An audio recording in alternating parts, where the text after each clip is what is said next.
Olá, eu sou a Priscila Camazano e este é o Como é que é. Hoje nós vamos falar sobre o que é preciso para uma transição climática eficiente.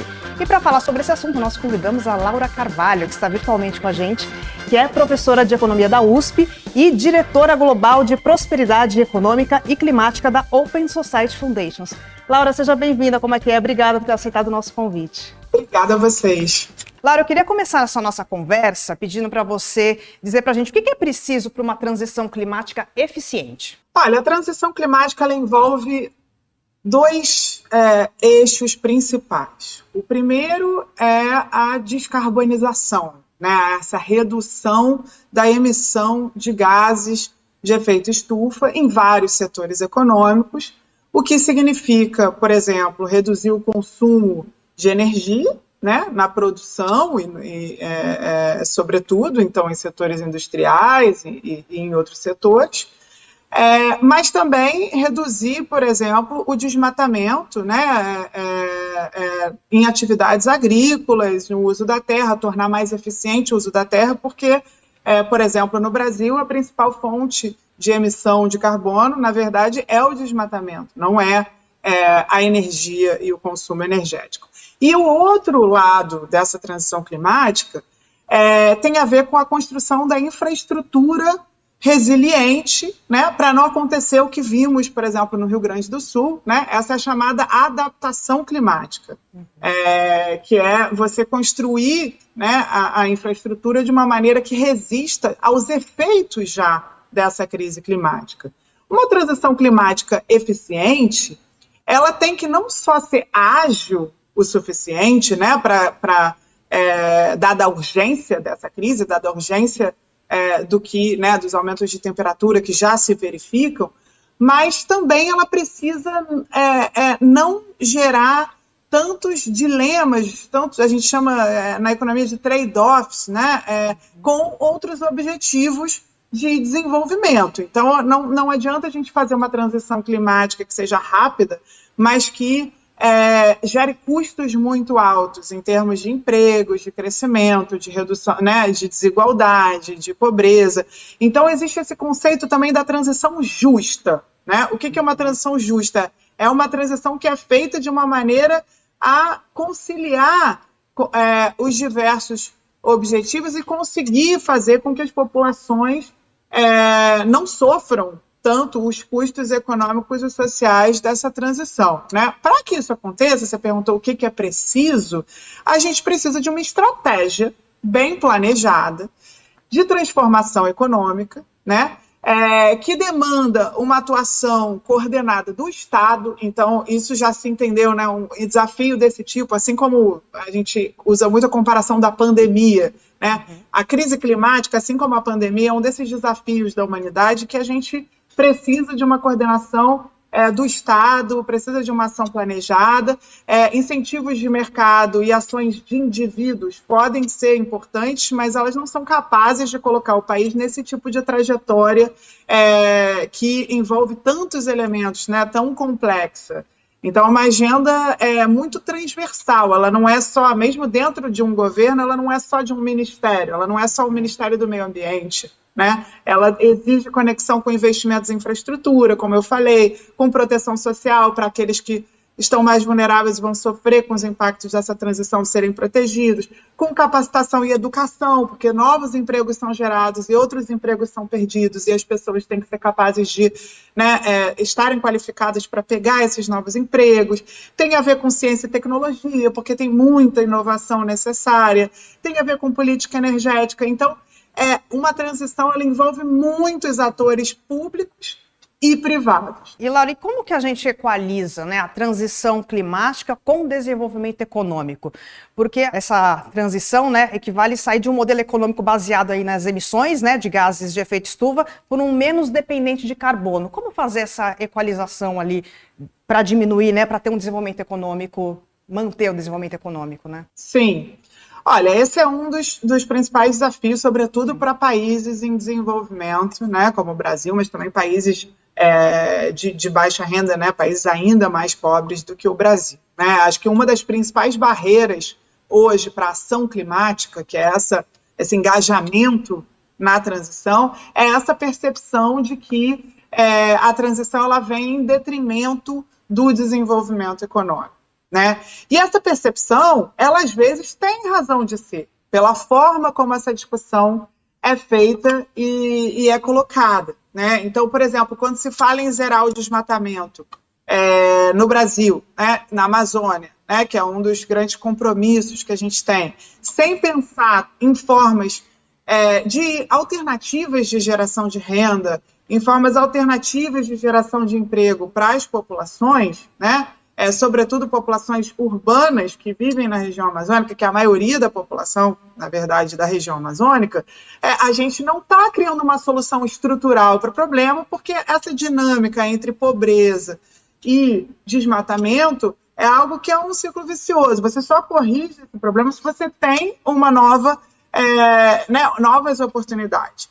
Então, do mesmo jeito, quando se fala em parar de explorar petróleo para países que são dependentes de petróleo, para as receitas, por exemplo, dos estados, né, para empregos em toda a cadeia do petróleo, para financiar suas políticas sociais. Quer dizer, você precisa pensar essa transição de uma maneira gradual. É possível conciliar a transição com o desenvolvimento e até mais do que isso.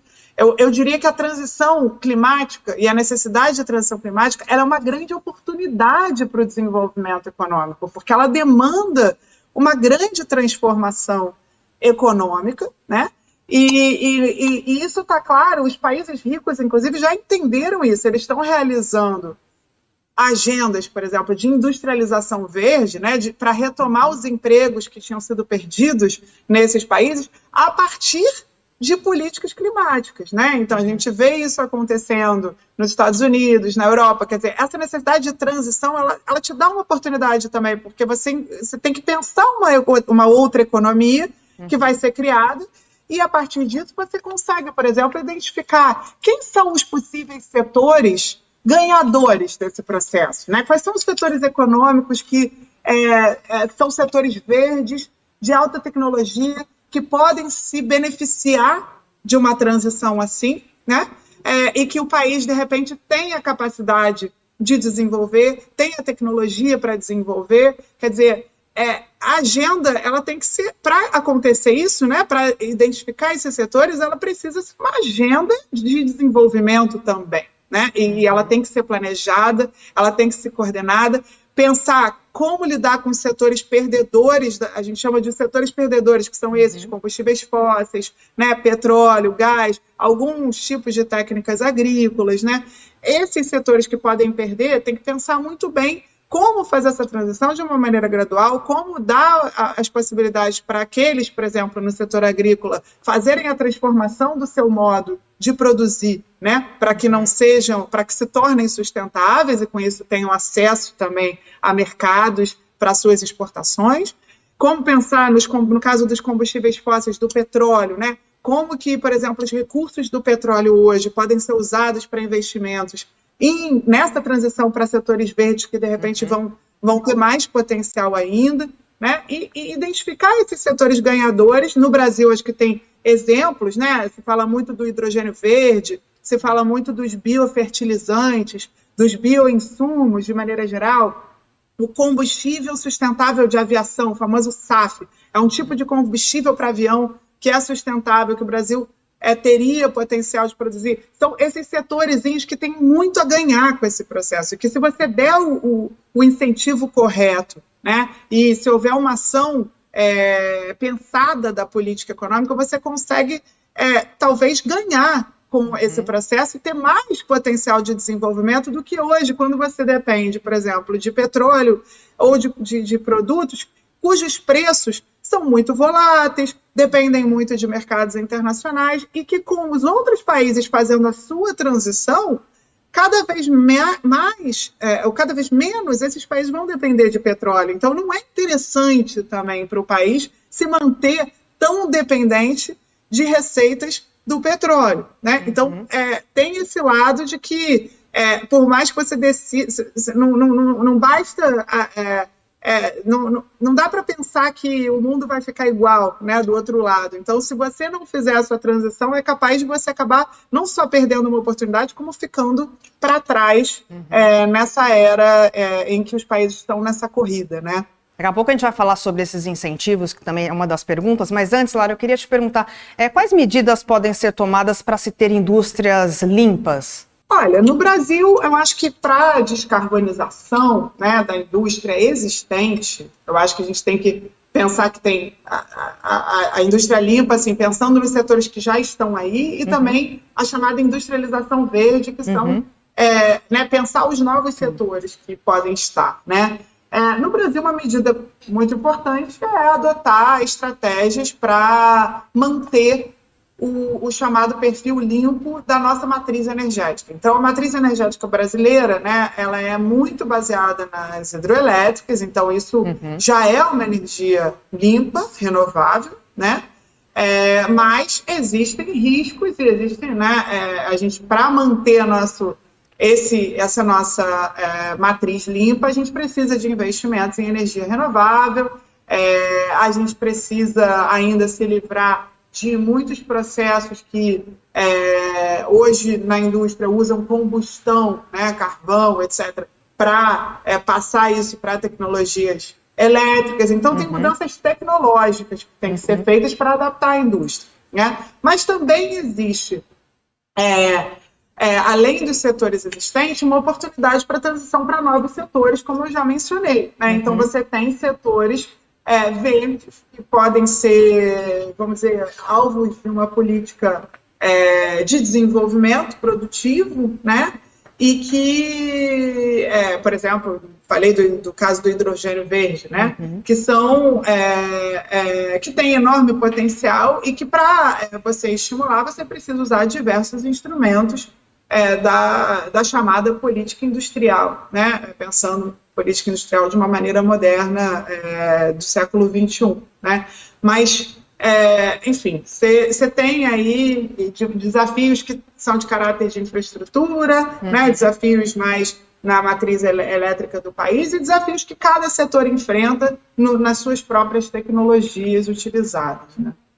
Certo. E, Laura, você deu uma entrevista para a Folha, né, falando sobre essa minha próxima pergunta, justamente por isso que nós te convidamos aqui, para falar sobre essa transição aí do Sul Global, né? Eu queria te perguntar o que precisa ser feito para equiparar os países emergentes do Sul Global para a transição energética?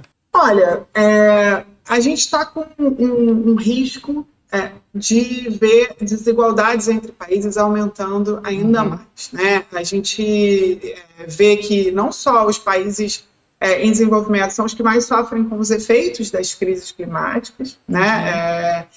Então, esses efeitos já estão aí, a gente viveu agora, né, no caso do Rio Grande do Sul, mas também são aqueles menos equipados para fazer a sua transição, né? A primeira coisa que falta são recursos. Acho que os países têm pouco espaço fiscal, né, têm pouco orçamento para fazer os investimentos necessários para a transição, tanto do lado da adaptação, que é o que precisa quando a gente está pensando, né, em grandes chuvas, outras catástrofes naturais associadas à crise climática, quanto para a chamada mitigação, que é esse processo de redução de emissões de carbono, que demanda uma política de desenvolvimento verde, etc. Então, nas duas áreas precisa de recursos. E os países ricos são, historicamente, responsáveis pela maior parte dos gases, né, pela imensa a maioria do que há de acumulado de gases de efeito estufa na atmosfera. Então, são aqueles que deveriam estar contribuindo muito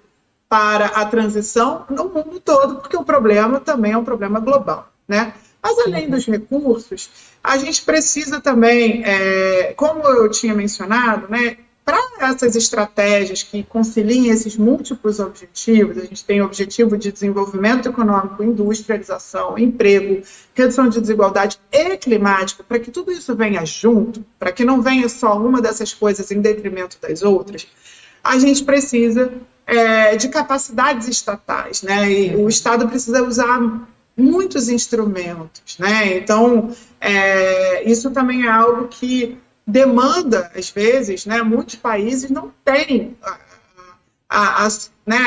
essa capacidade estatal que a gente chama, né? Você precisa de um Estado que seja extremamente capaz, eficiente, que tenha a seu dispor esses diferentes instrumentos de política pública e para um uso realmente eficiente e bem-sucedido. Né? Além disso, você precisa, muitas vezes, de acesso a tecnologias. Países em desenvolvimento, para fazer essa transição, precisam acessar tecnologias que muitas vezes esses países não têm. A capacidade tecnológica é menor nesses países, né? E é muito sobre tecnologia. E não deveria ser necessário pensar a transição de um jeito também que os países em desenvolvimento não possam desenvolver suas tecnologias, tenham só que recorrer a importar tecnologia dos países ricos, né? Porque isso também vai criar outros problemas lá na frente. Então, eu diria que essas são as principais, né? Mas para que isso aconteça, para que para que os recursos, para que as tecnologias sejam acessadas, a gente precisa de sistemas de financiamento internacional e de comércio internacional que funcionem e que operem de maneira justa. Porque um dos problemas que a gente vê é que agora, por exemplo, países como os Estados Unidos estão engajados em fazer a sua transição climática, em retomar empregos para os Estados Unidos, empregos que haviam sido perdidos, né?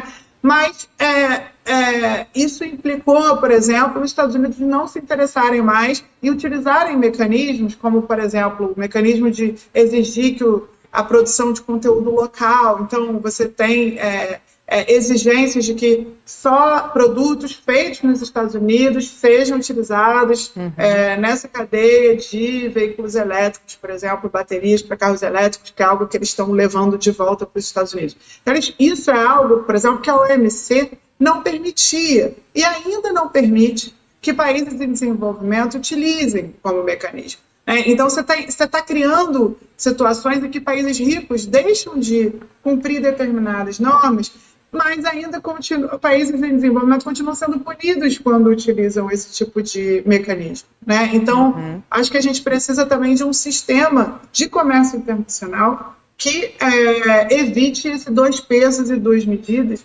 e dê as mesmas condições, no mínimo. Né? Eu até diria que deveria dar preferência para os países em desenvolvimento, né? Mas, no mínimo, que dê as mesmas condições para que os países realizem também as suas políticas de desenvolvimento verde. Né? Sim, você tocou nos Estados Unidos, é justamente também sobre a minha próxima pergunta, né? Eu queria saber, Laura, de você, o que está sendo feito em outros países como China, né, e os próprios Estados Unidos para essa transição climática que pode servir de exemplo aqui para o Brasil? Olha, os Estados Unidos implementou nesse governo Biden o chamado Inflation Reduction Act. Né? Foi um dos grandes projetos e grandes agendas de transição climática anunciados no mundo, né? Injetou bilhões de dólares na economia para, ao mesmo tempo, né, desenvolver cadeias produtivas verdes, sustentáveis, principalmente na área de veículos elétricos, baterias para esses veículos, né, toda a cadeia produtiva ligada a veículos elétricos, né,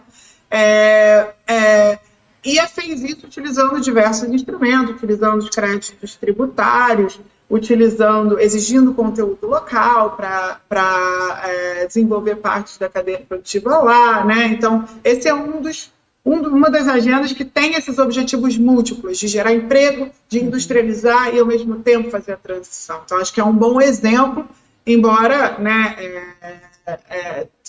tudo tem seus prós, né, tudo tem seus prós e contras, tem elementos controversos também nesse plano, mas é uma agenda que está aí, que se tornou um pouco referência para aqueles que estudam o assunto e para muitos que estão adotando as suas próprias agendas. Agora o Reino Unido também está pensando no seu próprio plano, vai fazer um plano nessa direção, né? A Europa também já fez. A China também se utilizou de diversos instrumentos de política industrial, em particular, para painéis solares, para desenvolver painéis solares, e conseguiram dominar o mercado internacional de painéis de energia solar, né? E acabou com isso reduzindo o custo de painéis solares para o mundo inteiro. Então, existe um estudo que diz que a China foi o principal, né, essa política chinesa foi a principal determinante para a redução do custo de geração solar em 82% entre 2010 e 2020. Então, em uma década, porque a China colocou tanto recurso para incentivar a demanda por energia solar, né, com subsídios tarifários que ela utilizou, e investimento público, né, massivo na capacidade de produção desses painéis solares, ela acabou tendo um impacto na economia global, né, de acabar reduzindo o custo. Se considerava impossível, em muitos casos, né, achavam que a energia solar não iria nunca ter um custo atraente, que não ia conseguir competir com outras formas de energia, e hoje está aí, né, muitos setores usam painéis solares, quer dizer, é algo com bastante vantajoso do ponto de vista econômico, e foi fruto de uma política também, de uma estratégia, né, no caso chinesa. Entendi. Vamos falar agora do financiamento. Eu queria que você explicasse para a gente, Laura, o que é o financiamento climático e por que ele deve estar aí no centro das discussões da COP29. O financiamento climático são os recursos financeiros que servem, que são dedicados ao combate às mudanças climáticas, né? Isso inclui recursos públicos, inclui recursos também privados, né? Inclui recursos de bancos multilaterais, né? Que são, por exemplo, o Banco Mundial, outros bancos chamados multilaterais de desenvolvimento, né? Então, todos aqueles atores que estão engajados em financiar os investimentos necessários para essa transição climática, né? Isso é central para a COP29, porque muitos dos compromissos de redução de emissões de carbono que foram feitos por países em desenvolvimento, em particular, dependem e estão condicionados a essa disponibilidade de financiamento, né, e de recursos. O custo do capital, o custo de se investir, né, de se captar, de se tomar emprestado para investir nessa transição climática nos países em desenvolvimento chega a ser 5 vezes maior do que o custo para se investir nessas mesmas coisas num país rico, né, por conta dos diversos riscos que os países em desenvolvimento têm, né? Então, esses países, eles dependem muito de formas subsidiadas de crédito, por exemplo, desses bancos multilaterais de desenvolvimento, ou de doações mesmo, por parte dos países desenvolvidos. Em ambos os casos, tanto no caso dos bancos multilaterais, quanto no caso das doações, os países ricos aqui são aqueles que aportam, né, a maior parte dos recursos que podem prover o financiamento, né? Ainda que muitas vezes o setor privado entre junto, né, há projetos que são atrativos também para o setor privado, todos, né, que estudam o tema já entenderam que não é possível você contar só com os recursos privados, né? E justamente são os recursos públicos e desses bancos multilaterais que acabam catalisando também investimentos privados, né? Então, isso é muito importante para a COP, porque o compromisso de redução de emissões depende, né, dessa disponibilidade de financiamento, ainda por cima com as muitas crises recentes que a gente vem vivendo, com a pandemia, com a guerra da Ucrânia, que gerou aumentos, né, inflação em preços de alimentos ao redor do mundo, taxas de juros que subiram ao redor do mundo. Isso tem feito os países mais pobres estarem com ainda mais dificuldade de financiar suas transições, né? Hoje, você tem mais transferência de recursos de países pobres para países ricos do que o contrário, por tanto pagamento de juros que os países pobres fazem sobre as suas dívidas acumuladas. Então, ao invés de estar recebendo recursos, os países pobres transferem de maneira líquida recursos, né, para fora. Então, se espera muito, nesses momentos de COP, no caso a COP29, que sejam feitos novos anúncios de financiamento, de novos recursos disponíveis para diversos objetivos, né? E os países desenvolvidos não têm feito, não têm comprometido aquilo que é esperado deles, né? Então, a cada vez há uma certa decepção. É claro que todos os países vivem seus cenários políticos domésticos, as suas restrições fiscais, né, as suas disputas pelo orçamento público, né? Isso não vale só para países em desenvolvimento. No Brasil a gente vê isso no dia a dia, mas isso também vale, né? Essas disputas por fatias do orçamento acontecem, né, ao redor do mundo, até em países ricos, que têm supostamente menos restrições do que a gente, né, do ponto de vista fiscal, mas ainda assim tem sido difícil mobilizar nesses países para que sejam injetados recursos nesses bancos multilaterais, né, ou diretamente por meio de doações, ou em fundos climáticos que têm sido criados, na quantidade que seria necessário para realmente a gente conseguir enfrentar o problema que a gente vive. Entendi. Eu queria ir agora para a minha última pergunta. Essa semana está tendo a reunião do G20 aqui no Rio de Janeiro, né? E uma das agendas, né, não é a principal, mas uma das agendas ali do G20 é o desenvolvimento sustentável. Eu queria que você que está acompanhando, né, também essas reuniões do G20, Laura, qual que é o saldo da reunião do G20 até agora sobre essa agenda do desenvolvimento sustentável? Olha, a presidência do Brasil no G20 está trabalhando vários pontos relevantes para essa agenda do desenvolvimento sustentável em caráter prioritário. Você tem muitas discussões sobre instrumentos de financiamento, justamente aquilo que a gente vinha discutindo, né? Então, elementos como a revisão dos fundos multilaterais para clima e como eles funcionam, reforma das instituições financeiras internacionais, reforma dos bancos multilaterais de desenvolvimento para que eles consigam operar de uma maneira, né, mais relevante e injetar mais recursos para a transição climática. Tem as chamadas plataformas nacionais que estão sendo criadas, que são mecanismos para ajudar um pouco os países a levar os projetos, aqueles projetos que demandam investimentos, né?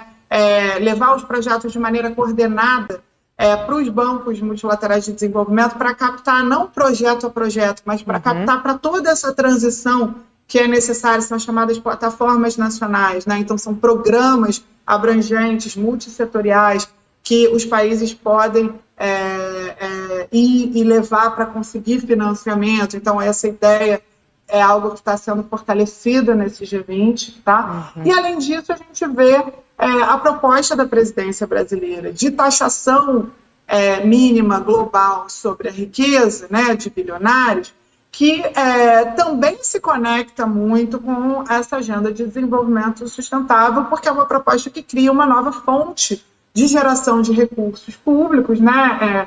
A estimativa lá do professor Gabriel Zucman, que é quem formulou a primeira versão da proposta, é de que geraria 250 bilhões de dólares ao ano, né, de arrecadação para os países, né? E esses recursos são recursos que os governos, claro, dadas essas grandes restrições que a gente vinha falando, que vem criando tantos dilemas entre investir na transição climática e outras prioridades, fica, né, menor. Então, é algo que também tem sido visto com bons olhos por aqueles que estão na agenda climática e de desenvolvimento. Muito bem, Laura Carvalho, economista e professora da USP. Laura, muito obrigada por ter vindo aqui no Como é que é, ter batido esse papo com a gente.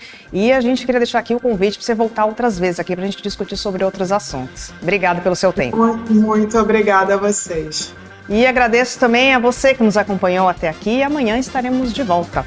Tchau, tchau.